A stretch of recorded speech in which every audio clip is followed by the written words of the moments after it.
Hello, everyone. I'd like to thank you all for attending today's event. Act Together for 1.5 Celsius degrees, how whole of Japan can realize a sustainable and decarbonized society. It is hosted by the Japan Climate Initiative, as we call it JCI. And before starting the, let me introduce myself first. My name is Ken Tanaka. I'm from WWF Japan, and I'm working for a JCI secretariat team.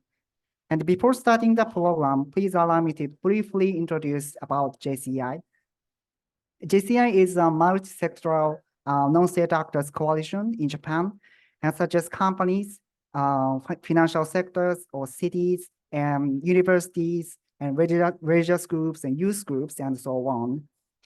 And JCI signatories are proactively taking action to achieve the 1.5 goals of the Paris Agreement.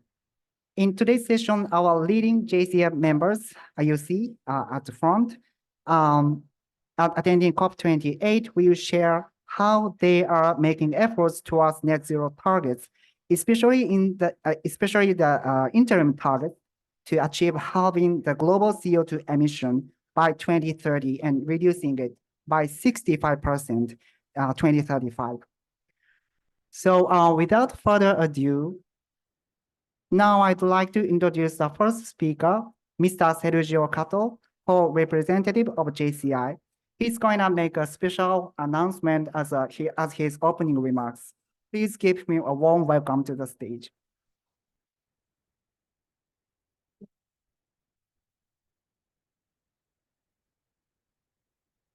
Thank you for coming, JCI session. Prior to our sessions, I would like to say a few words. Firstly, act and accelerate.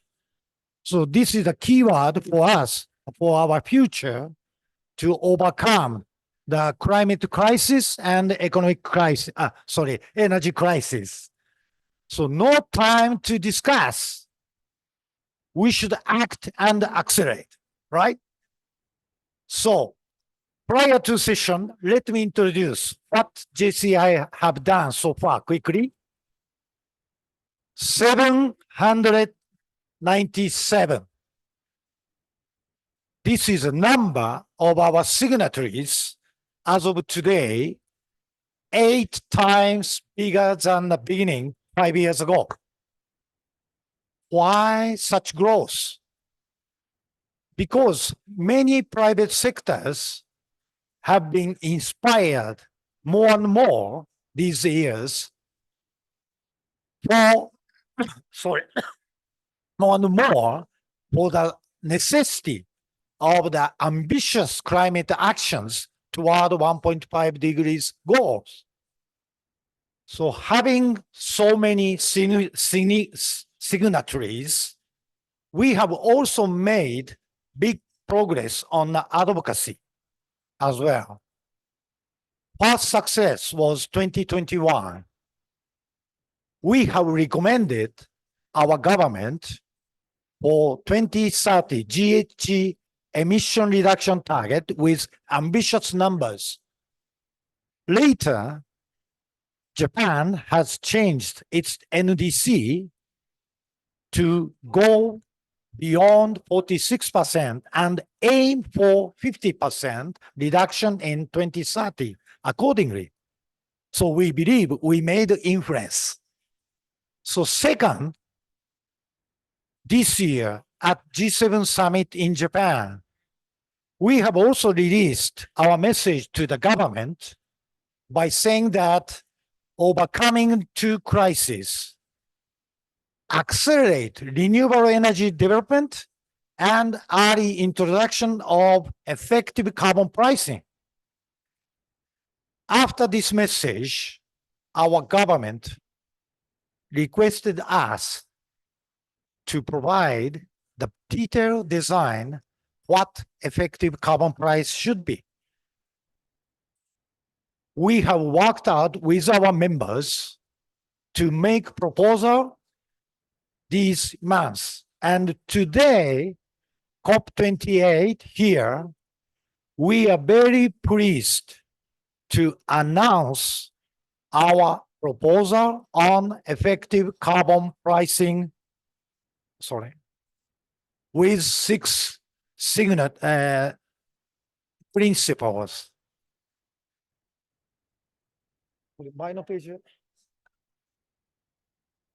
So toward simultaneous achievement of the 2030 GHG emission reduction target and enhanced international competitiveness, 186 our members endorsed, including 61 Tokyo Stock Exchange prime companies, even with aggressive contents. This is the first time that private sectors have raised voice positive to carbon pricing. Remarkable, isn't it? Right? Thank you.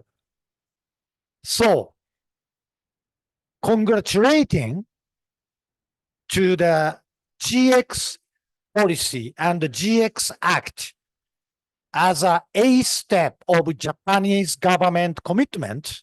However, we see the current set of GX Act are not efficient, not sufficient, not effective, especially on the carbon pricing.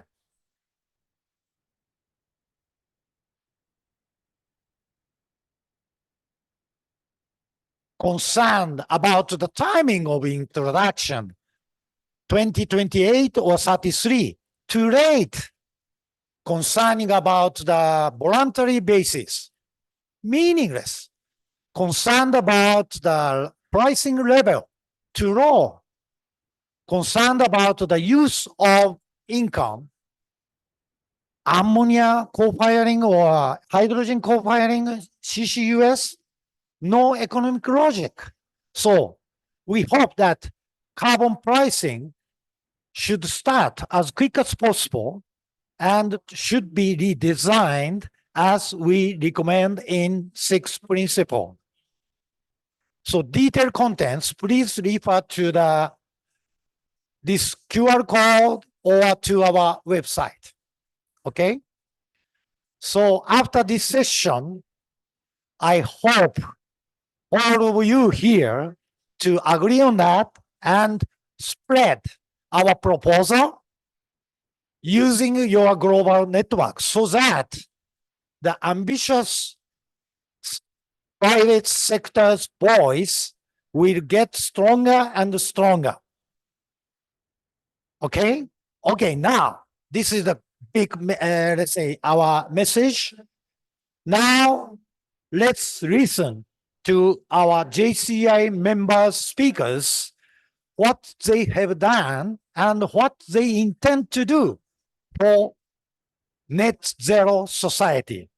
Thank you very much.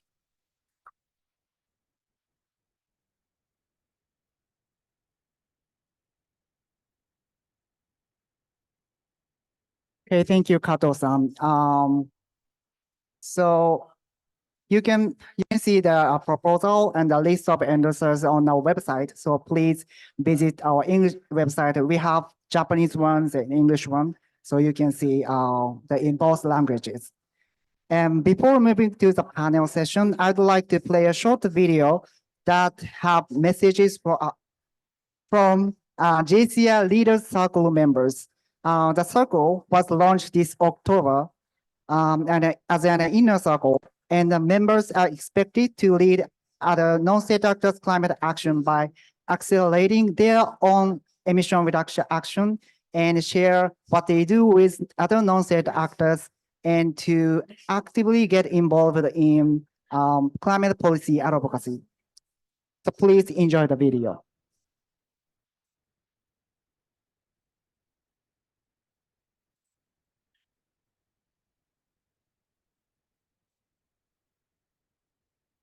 As the first challenger, Chiba University of Commerce became the first early 100 university in Japan in 2019. We then joined the UN Race to Zero campaign, and we also launched the Renewable Energy University League of Japan to expand our activities to other universities. We intend to work closely with government, companies, and NGOs so that university can lead this energy transition. 京都市は2030年民生部門 CO2 ゼロを実現するゼロカーボンコドモデルを創出し、京都の文化、暮らしの脱炭素化で地域力を向上する取り組みにチャレンジしています。2030年まで残された時間はあと6年しかありません。COP28 では気候変動対策の最前線に立つ都市や各国政府が共同し、豊かな脱炭素社会の実現に向けた取り組みを大きく前進させることを願っております。ともどもに力を尽くしてまいりましょう。皆さん、こんにちは。株式会社大川印刷の大川でございます。皆さんは2023年の夏のことを覚えていますでしょうか？多くの人が、これはさすがになんかおかしいぞとお感じになられたのではないでしょうか。これからは環境に優しいではなく正しい。環境に優しいといった曖昧な言葉は使われなくなっていくんではないでしょうか。そうではなく、気候変動に対する対策に向けて、より具体的に何が正しい行動なのかというところを皆さんで考え、具体的な行動をとっていきましょう。よろしくお願いいたします。2023, we experienced the hottest days in history. Climate change is a global issue that must be addressed by all countries working together, overcoming differences in political systems and geopolitical conflicts. It's not easy, but it must be solved. We will share the sense of urgency, make a plan ambitiously, take action for the goals, and show the power of human collective wisdom to history. The time is now. Kokusai Kogyo's overall mission is to create a better world to pass on to future generations through geospatial information. Under it, we are currently implementing our near-term plan to reduce greenhouse gas emissions by 50% from our 2019 baseline. We're also currently planning how to deliver our 2050 net zero SBT commitment. We strongly call for policy decisions that will move forward net zero by 2050 in Japan at the national level. We hope for such decision will be announced at COP28.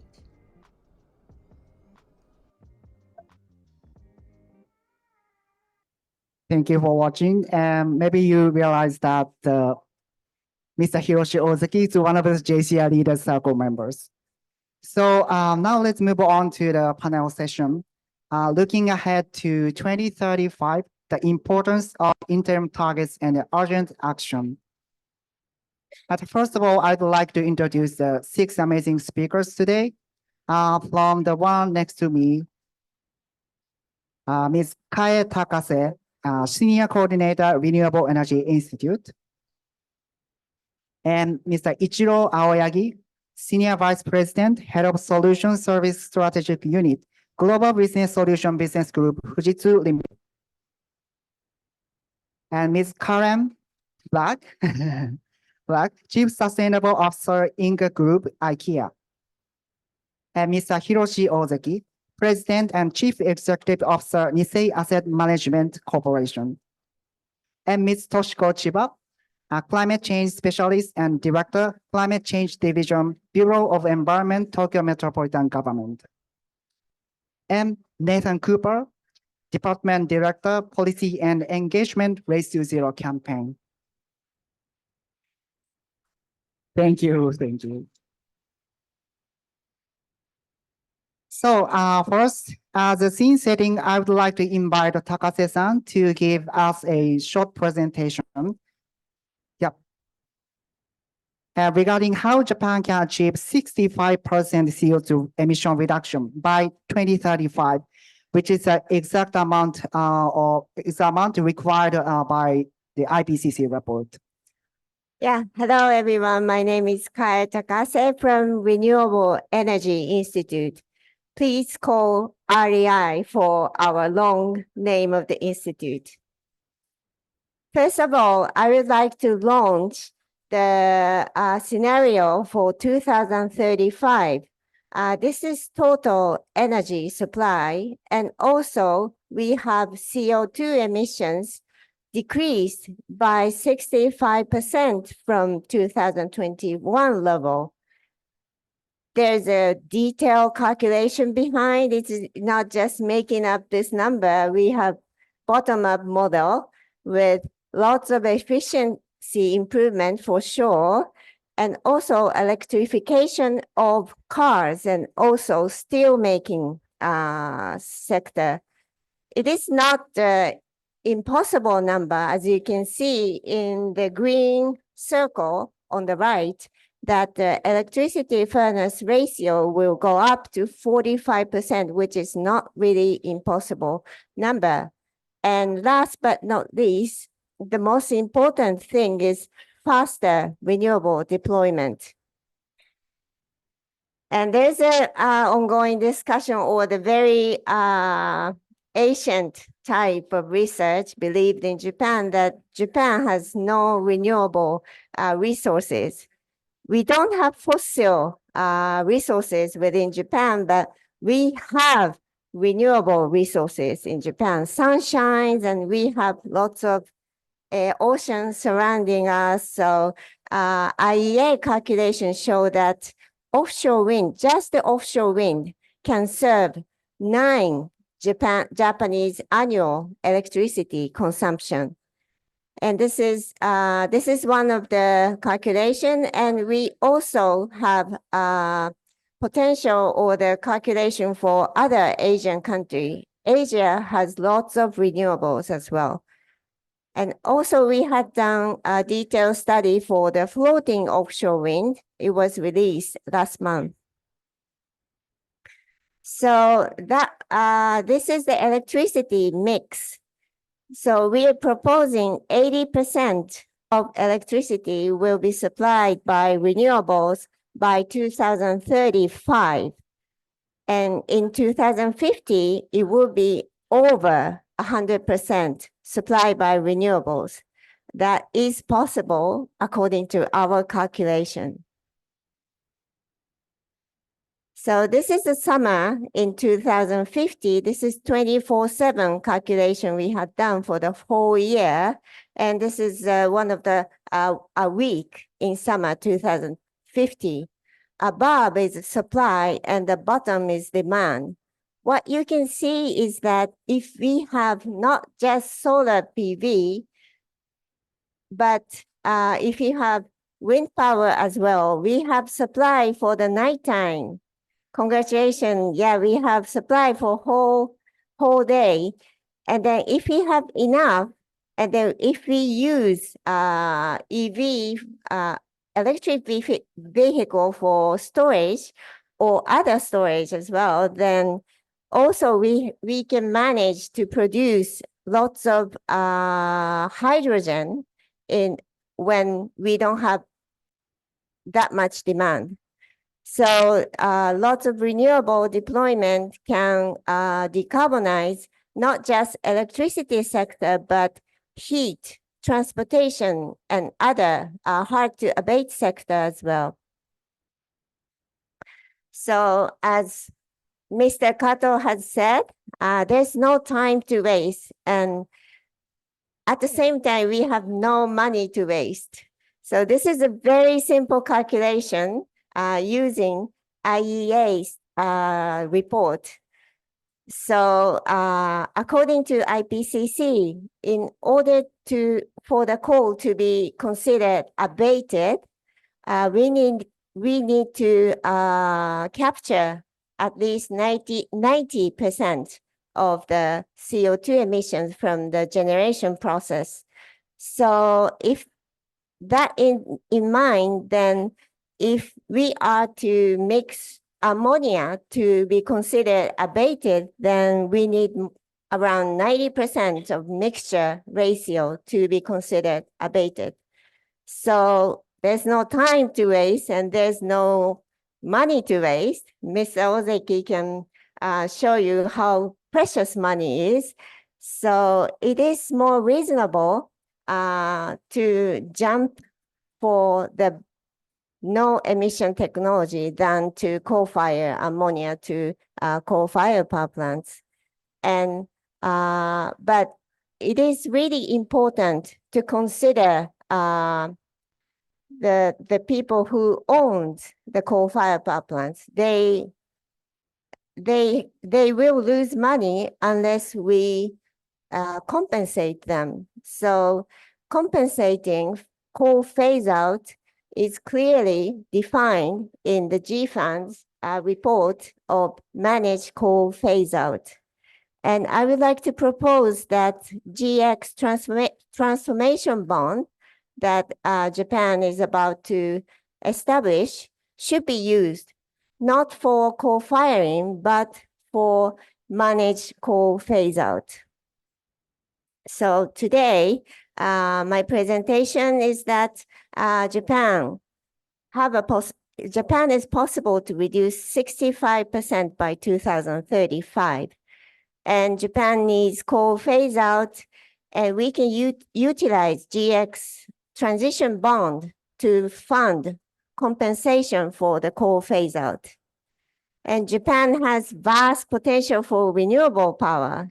This is one of the key messages I would like to say. And we need to think about floating offshore wind that we have a lot. So tripling renewable capacity by 2030 in Japan is possible. And also, it is important to build the basis for fast transition that is meaningful carbon pricing. Carbon pricing means that if you reduce CO2 emissions, then you can make money. That's the thing. So meaningful carbon pricing is the most important basis. Thank you. Thank you, Takase-san, for your presentation. Yeah, there has been a really big gap between the current policy, climate policy in Japan, and what's necessary to achieve the 1.5 degrees Celsius degrees, even in Japan, not only in the global society.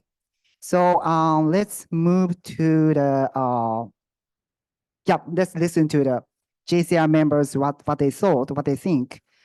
And the first question goes to Aoyagi-san and Ozeki-san, Karen-san, and Chiba-san.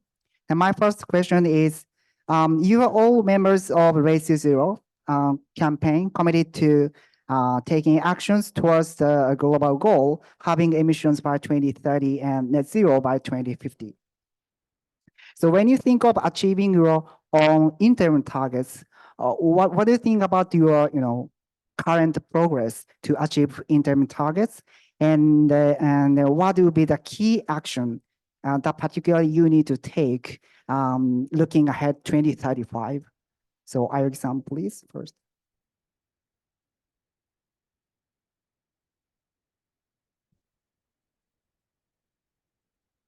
Sorry. Well, thank you. First of all, thank you very much for having me in this opportunity. Son? I think so.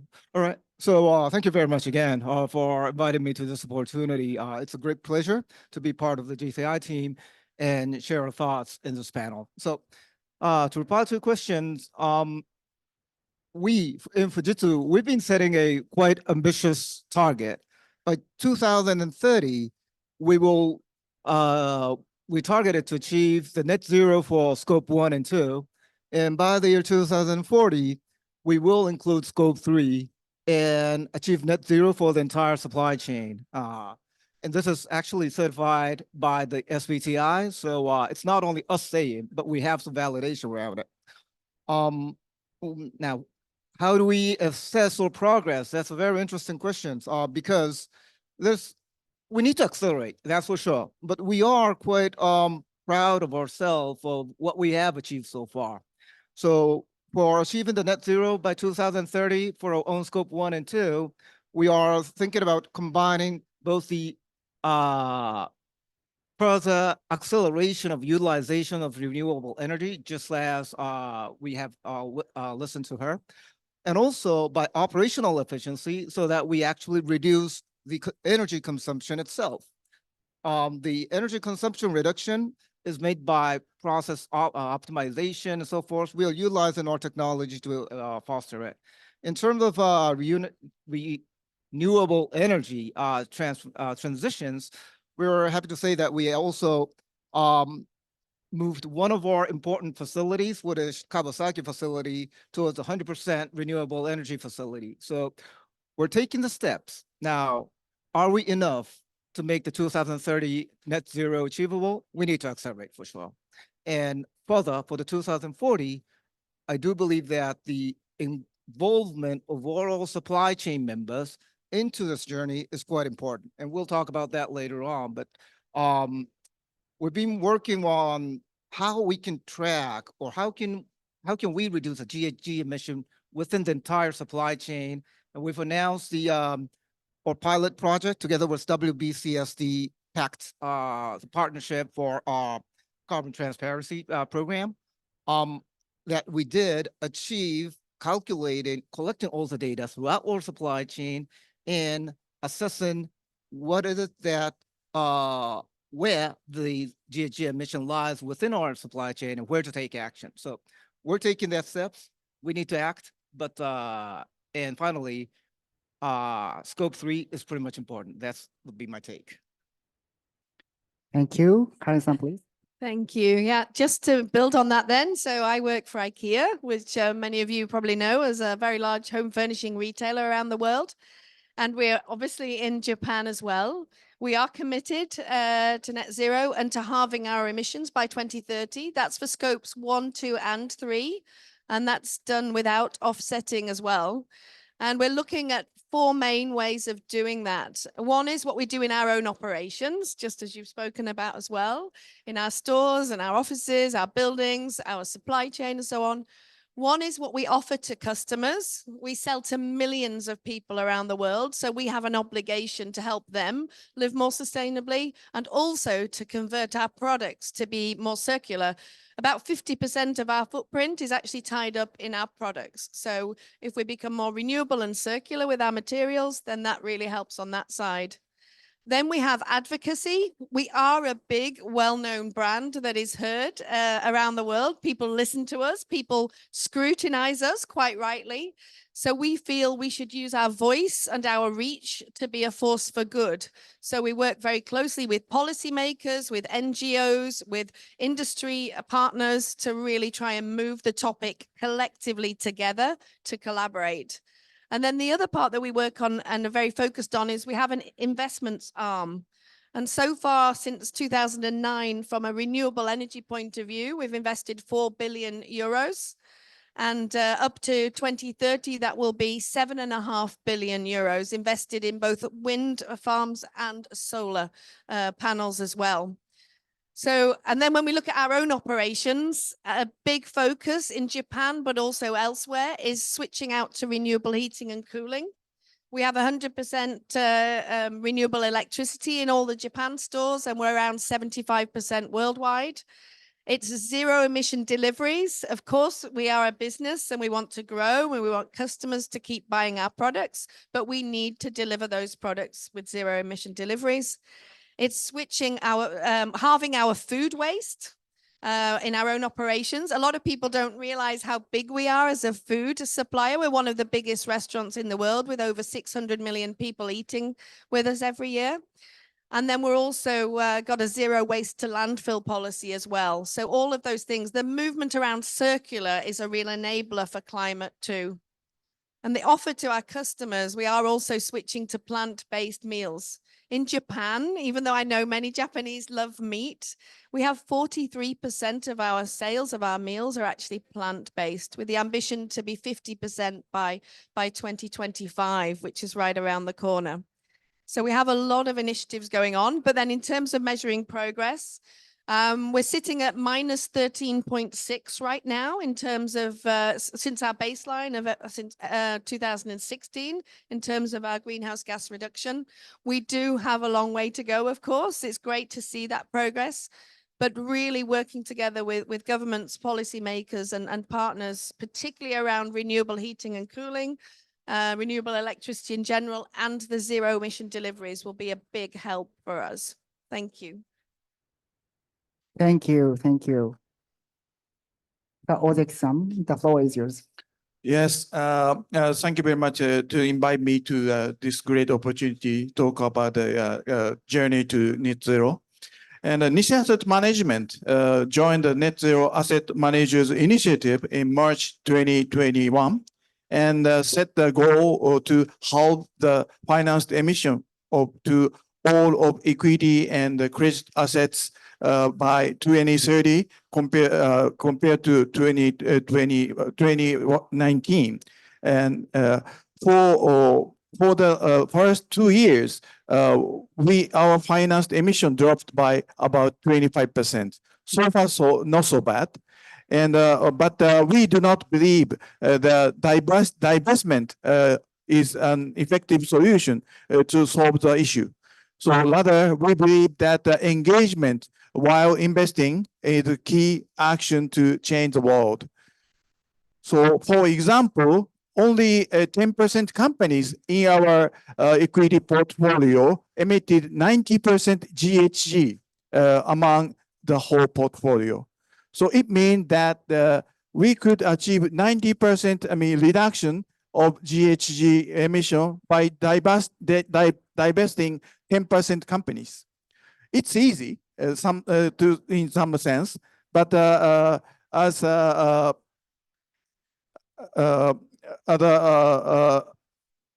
he mentioned, and we could achieve the cleaning up only our own portfolio means nothing to achieve the carbon neutral as a whole. So through the continued engagement with our invested companies, we keep asking and supporting the high emitting companies to transform their business. We believe the transition of those companies is benefited not only for the net zero as a whole, but also for the future of their own business. We hope to build up such a win-win relationship in our investment chain.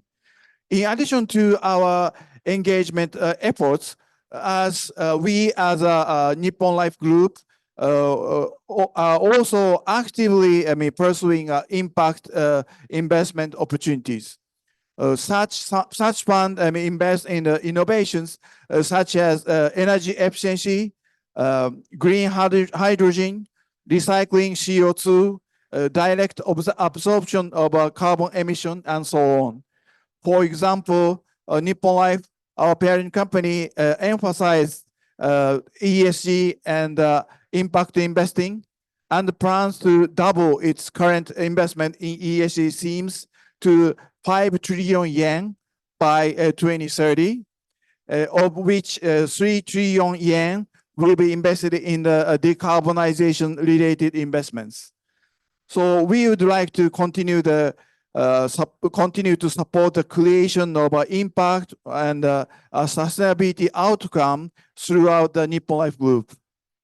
As I mentioned, we always seek for the creation, the win-win situation with our invested company. But of course, it's not easy. During the engagement process so far, we always face challenges. So some major blue chip companies in Japan, such as the Sony Group and Shiseido, a cosmetic company, have achieved SBT's net zero confirmation. They are very great, but they are not the majority yet. So in order to achieve the net zero in our portfolio, we have focused our engagement efforts and milestone management on about 70 high emitting company all over the world. all over the world, and which accounts for the 70% of our financed emission. So Japanese names are 43 among those 70 high-emitting companies. How many do you think, those companies who are committed to a net zero already have a, concrete and a feasible transition plan? So the answer is 3. So only 3 companies of the 43 Japanese companies who are committed to a net zero have considered a concrete strategy in place. So only 3 among 43 companies, less than 10%. In other words, more than 90% companies who committed to net zero goals don't have a feasible, strategies in place yet. So why? There are many, reasons, but one thing is sure, as we discussed maybe later and before, they lack their, own incentives,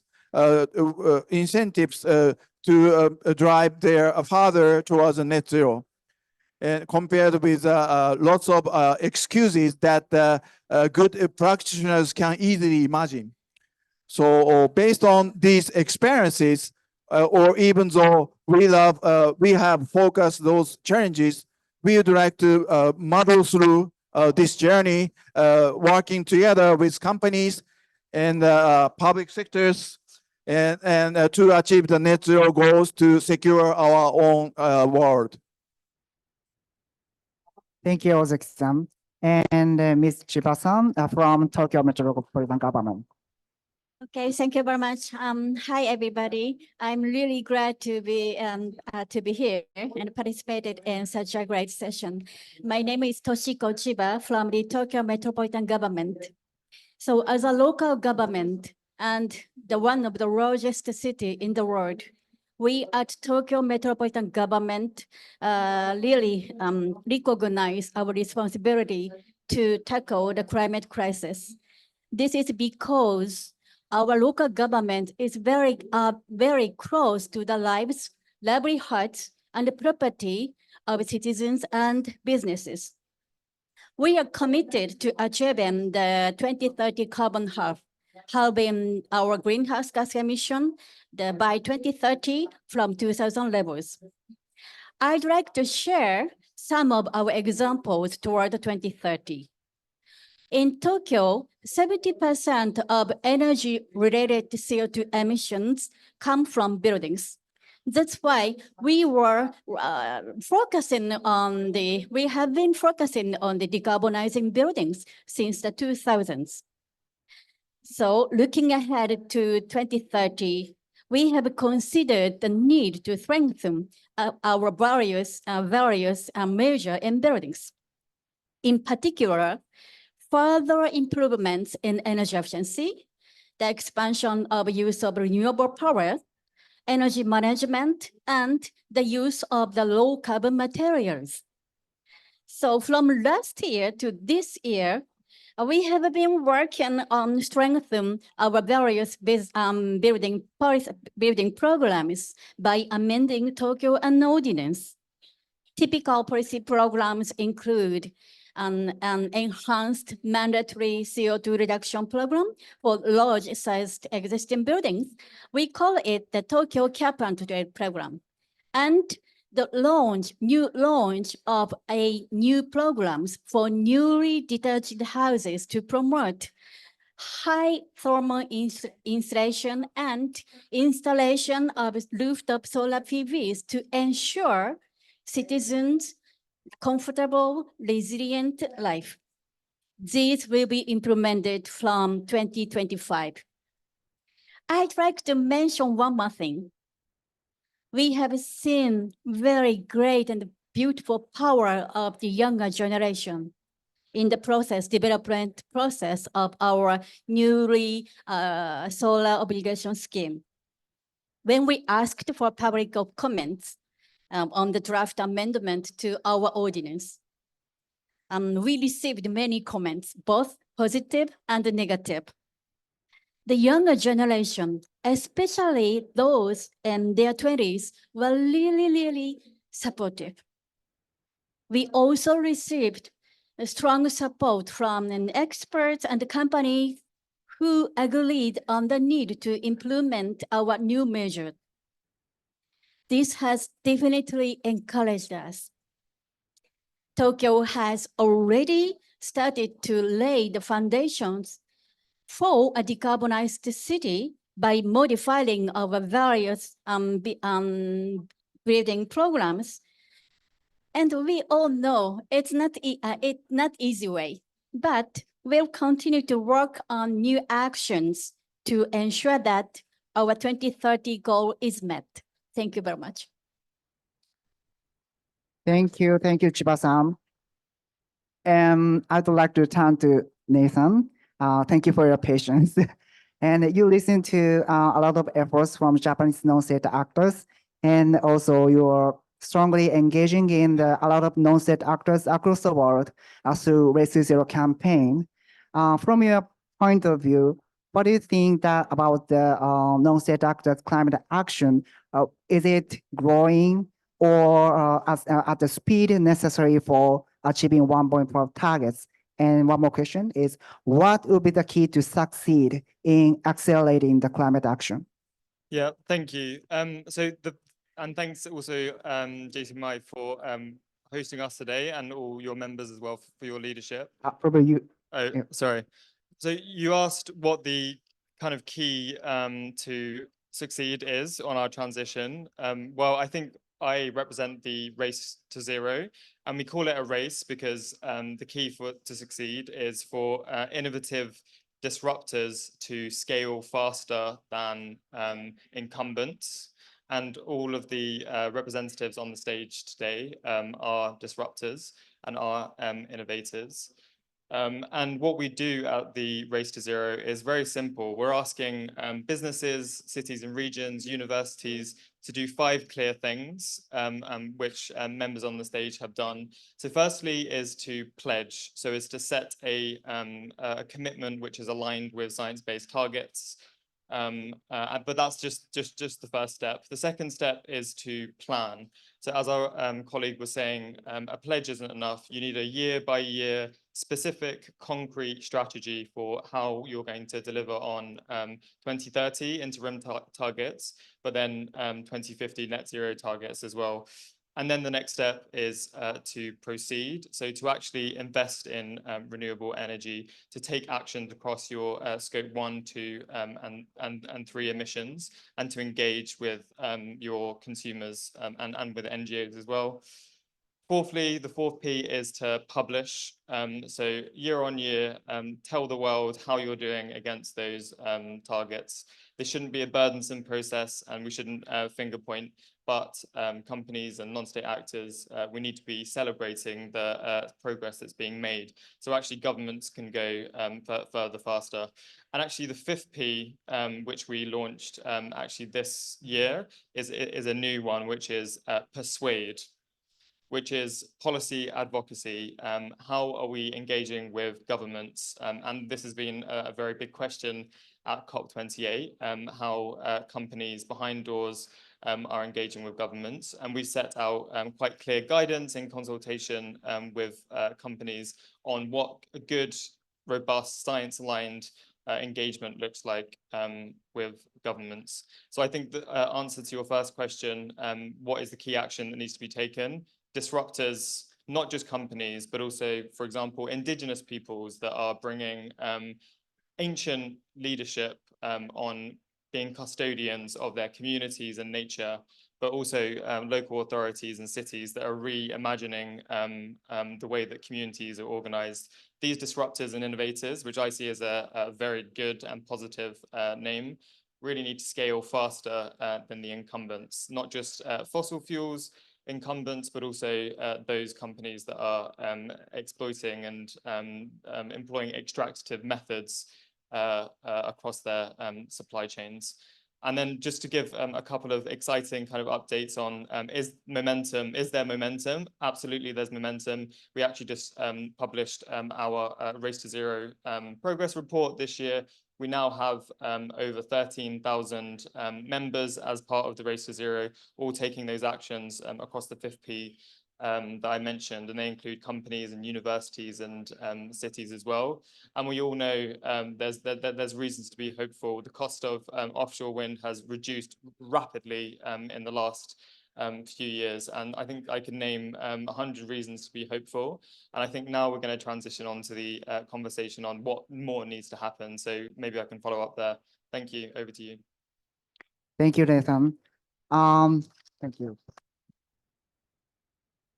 Yes, so our JCI members are making a lot of efforts and to reduce their own carbon dioxide emissions, as well as they are strongly advocating for ambitious climate policy. And in the second round, we are going to talk more about regulation and policy and regulation. So I'd like to ask you, Takase-san, again. So my question to Takase-san is, policy and regulation play a crucial role in terms that they will determine the direction of what non-state actors do, both in short and long term. Again, I would like to ask you how you see the current Japanese climate policy and what should be improved for Japan to align with the 1.5 pathway. Thank you, Tanaka-san. I'm not sure if there's any governmental official here, but I hope so.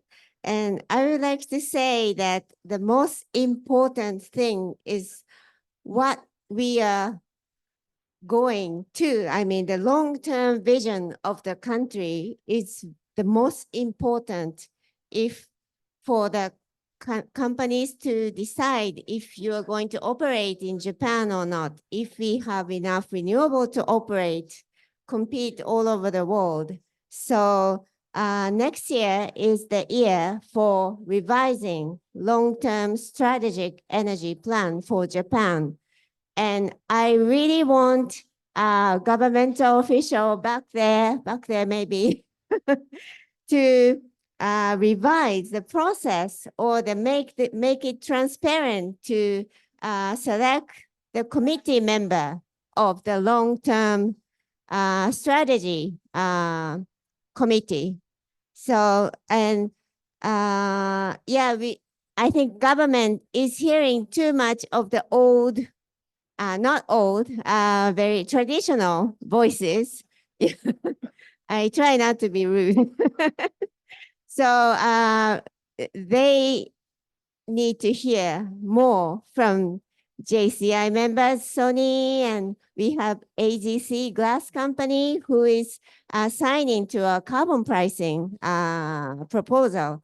So that's one thing that I really want government to hear. Thank you.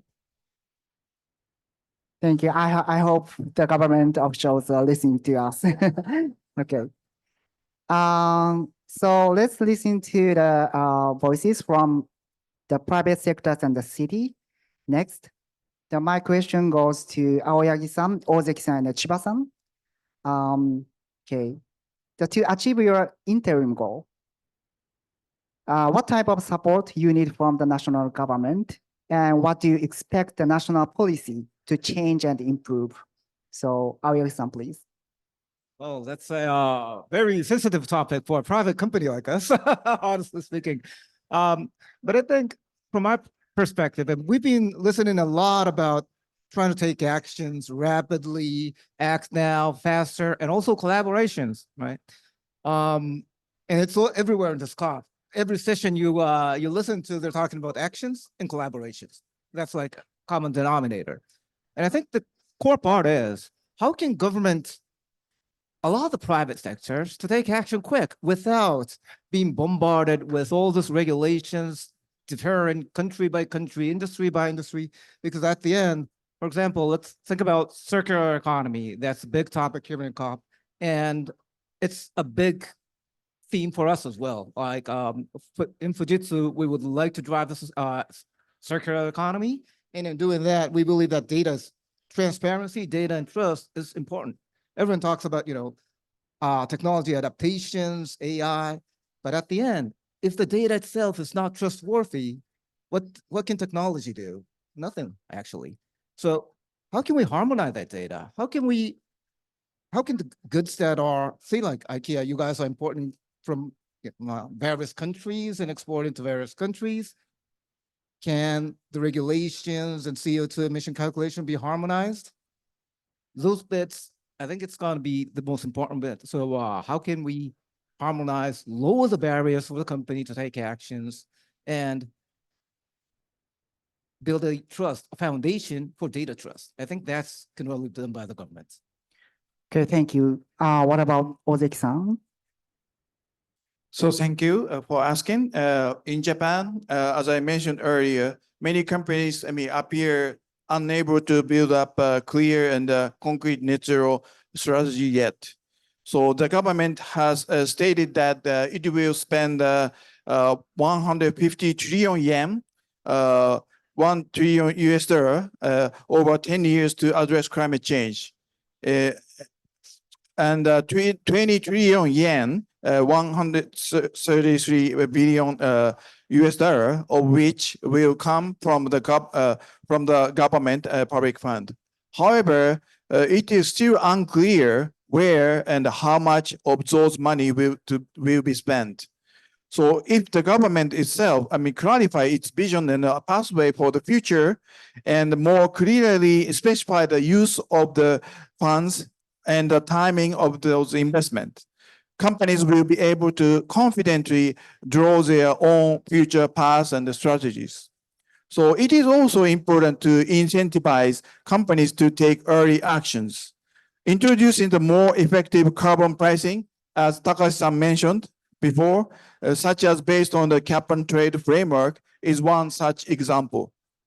So when we look into the recent development of our overseas portfolio, or high-emitting companies overseas continue to reduce their emissions even in 2022, when economic activity is recovering after the world is open. So we believe that this consecutive reduction overseas is achieved due to the pressure of their effective carbon pricing in the Europe or US or others. Scope 3 disclosure and the launch of a broader carbon tax in Europe will bring more scrutiny to companies. Incentivizing companies will become increasingly important to maintain our global competitiveness of Japanese companies. As Takashi-san mentioned, the cost of capital of the companies located in Japan will increase in the end. So when we make a policy engagement to a Japanese government 2 or 3 years ago with Sony CEO, and they are kind of annoyed by the Japanese government energy policies. So they wants to increase renewable energy to use their production. So finally, over 150 trillion yen in climate change measures, 130 trillion yen must be funded by the private sector. So it will be important to enhance the credibility of climate change measures through the foundation of a clear future path and the development of corporate incentives, as well as to establish a mechanism to motivate transition finance from the private sector. In order to drive every private sector to net zero, from ESG leaders to ESG laggards, it is quite critical for the government to set a clear path. That, my comment. Thank you. Thank you so much. Chiba-san, please. Okay. I'd like to share some statistics in Tokyo. So Tokyo's energy consumption has been reduced by around 27% come from 2000 levels. But our greenhouse gas emissions have only been reduced by 2.3%. This is due to an increase in emission factor of power. Most of the electricity used in Tokyo is generated from fossil fuels. This is a reality. So for us, the local government, the role of the national government is really crucial. This is because the national government is responsible for setting out the energy transition for our future power generation mix.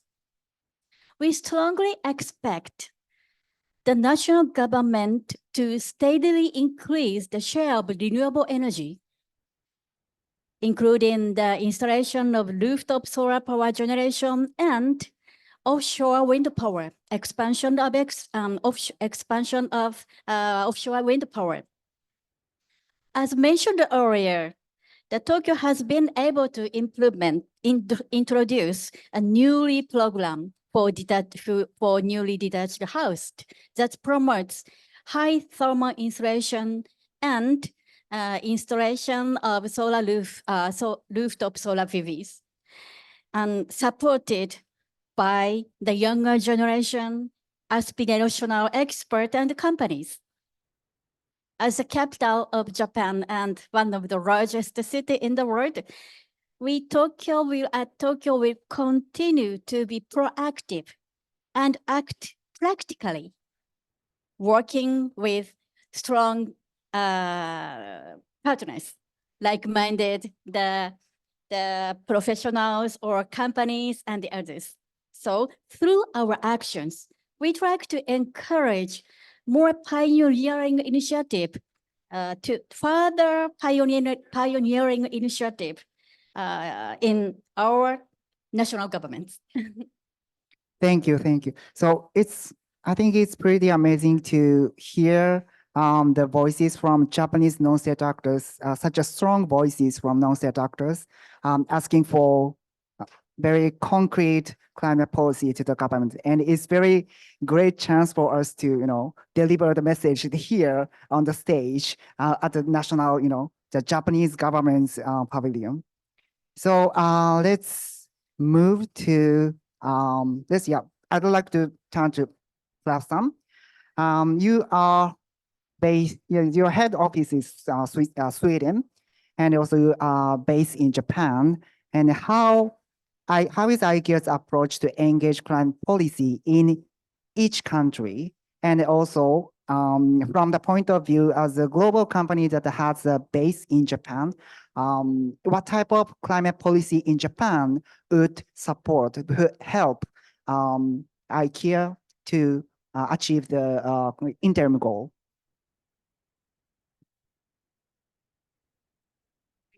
Now it's switched on, yeah. Thank you. And I would say a lot of it is very similar to what's already been said. I think a lot of the things and the ambitions that everybody is after in Japan, we have a shared vision of that around the world. I think for us, we want to see from all governments now really, really clear action on how to get to 1.5. We spoke about not talking anymore and get on with action. And absolutely, we need to do that. Everybody needs to come together and really move with action. We at IKEA are in favor of phasing out fossil fuels and the subsidies associated with fossil fuels. That's really important to us, and we're aligned with the Race to Zero, we're aligned with the B team and the We Mean Business coalition there to really make sure that our stance is very clear on that. We're also really supportive and very pleased to see the work that's been ongoing in this COP around the tripling of the renewable energy capacity around the world, and also the doubling of efficiency. You spoke about it with Tokyo, with buildings, the built environment. Every single watt of power and energy that gets used, we need to use it as if it's a precious asset, which it is, just as every yen and every penny counts. So that's really important to us. And then I would say for me personally, then what's probably most important is that we do it from a just transition point of view. And I know that's a cliched saying and everybody's talking about it, but if we leave people behind, the many people, the IKEA consumers, the people who are not IKEA consumers but have thin wallets, We will not do this, because if people feel disenfranchised, they don't feel listened to, they don't feel empowered, or that their governments or the companies are listening, then we won't be able to move this forward together. Because in some countries, some early climate policies are actually not popular with the voters. And when you work in sustainability, that can be hard to understand. It's like, why can't people see that this is the right thing long term?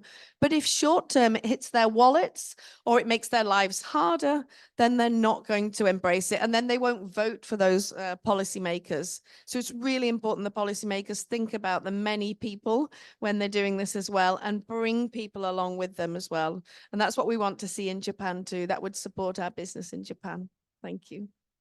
Thank you, thank you. So we are all entities, organizations, or company and city, but we individual, the consumers and citizens in the world. So we have to deliver a message to all the people across the world, even in Japan. So yeah, that's a great answer. Thank you. So next, I'd like to turn to Nathan Cooperson. Race to Zero criteria include persuade, as you mentioned earlier, and which calls on its member organizations to persuade policymakers, peers, and other stakeholders to within and beyond their constituency to align with 1-point pathway. During and beyond COP28, what persuasive action do you expect non-state actors to take particularly?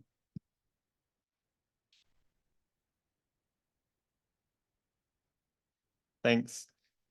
I've actually got a shiver down my spine, because I think this is the magic of COP, actually. We've been talking about domestic legislation. We heard about super local action.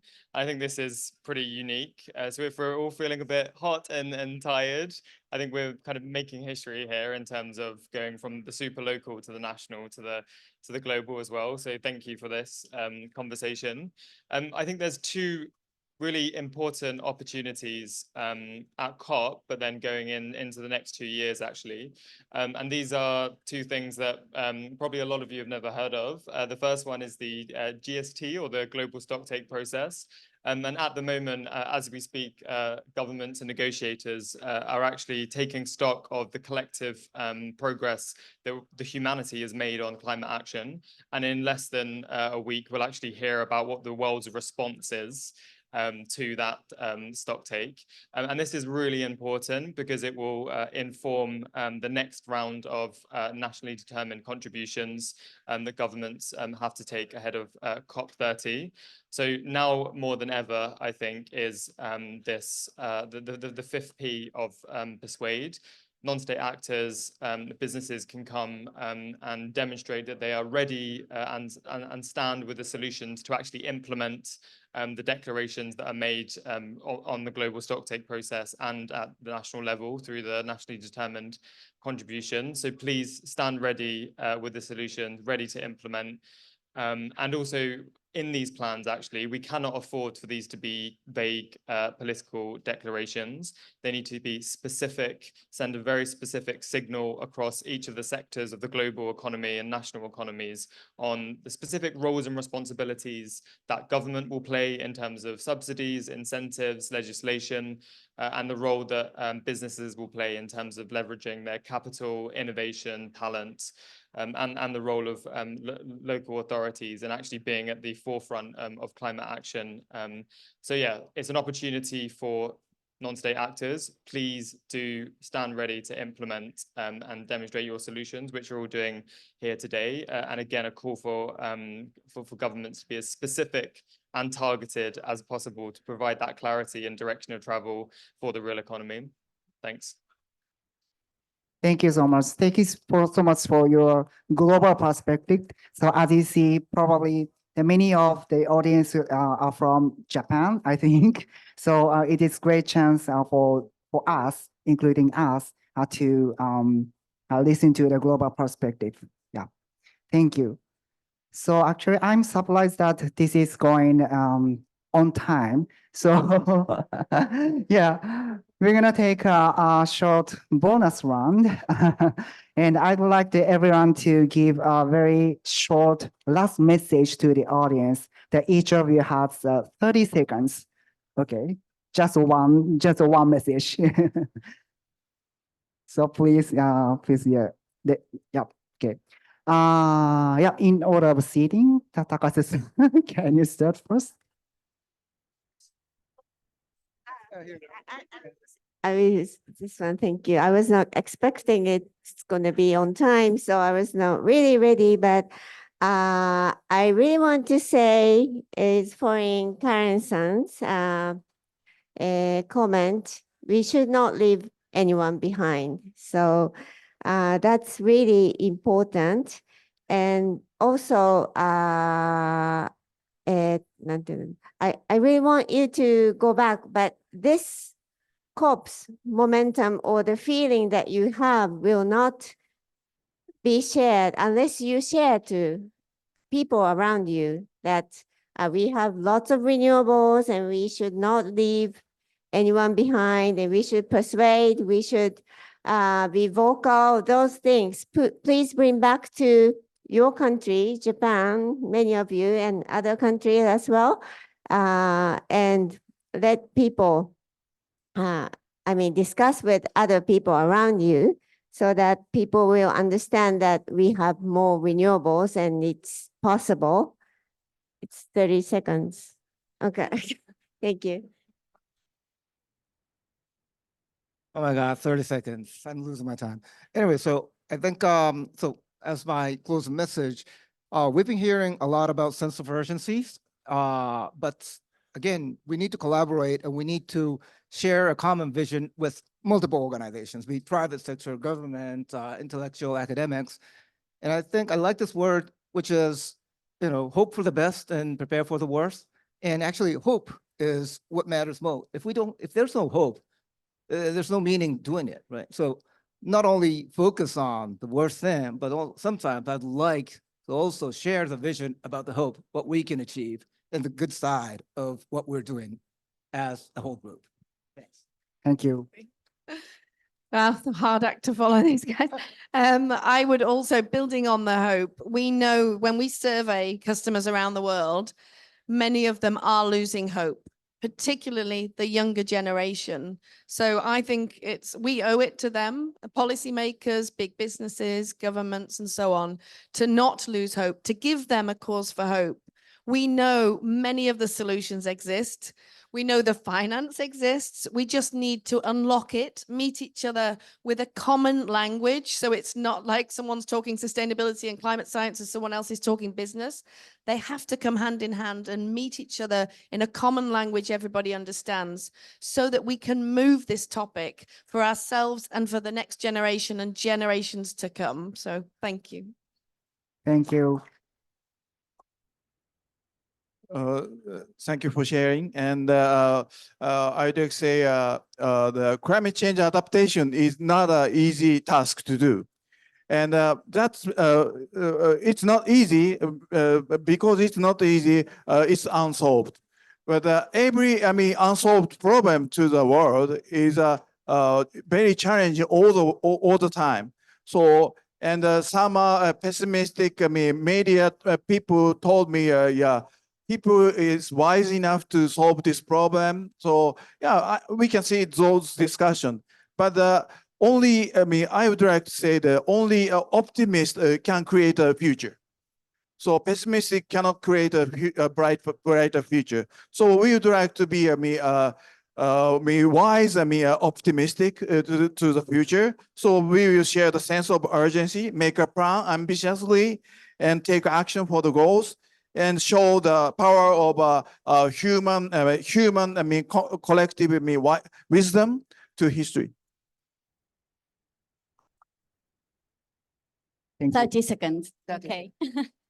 Again, and we all know it's not easy a way towards realizing the decarbonized society, but we, Tokyo Metropolitan Government, will try to continue to promote even more pioneering initiatives actions for 2030 and beyond in collaboration with various actors.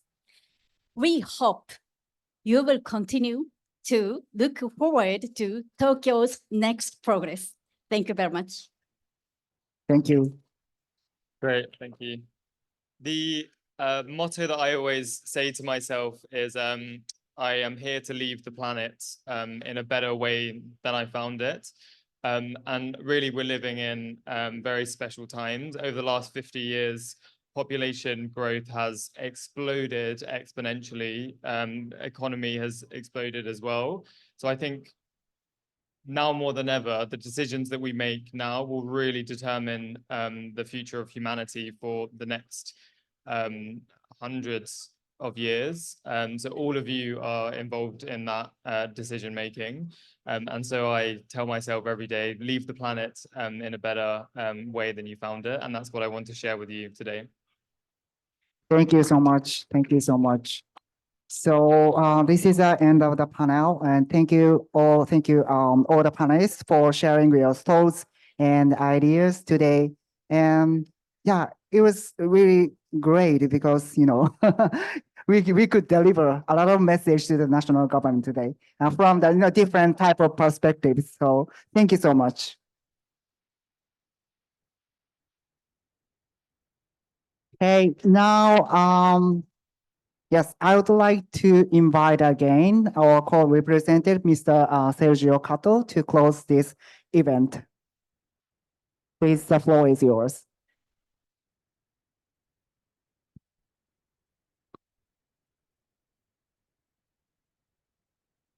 So, first of all speakers, thank you very much. Takase-san, Aoyagi-san, Karen-san, Ozeki-san, Chiba-san, and Nathan-san. Nathan-san, thank you very much. Your strong message and your input. I hope that all of us here have been inspired a lot. And as suggested, let's act and also accelerate, right? And actually, by picking up the word from Karen, just transition, I love it, and no one left behind, right? Can I take a picture with new special technology, like SDGs technology, 360 degrees camera? We call this one as SDGs camera. Do you know why? Why we call this SDGs camera? Because one shot, no one left behind.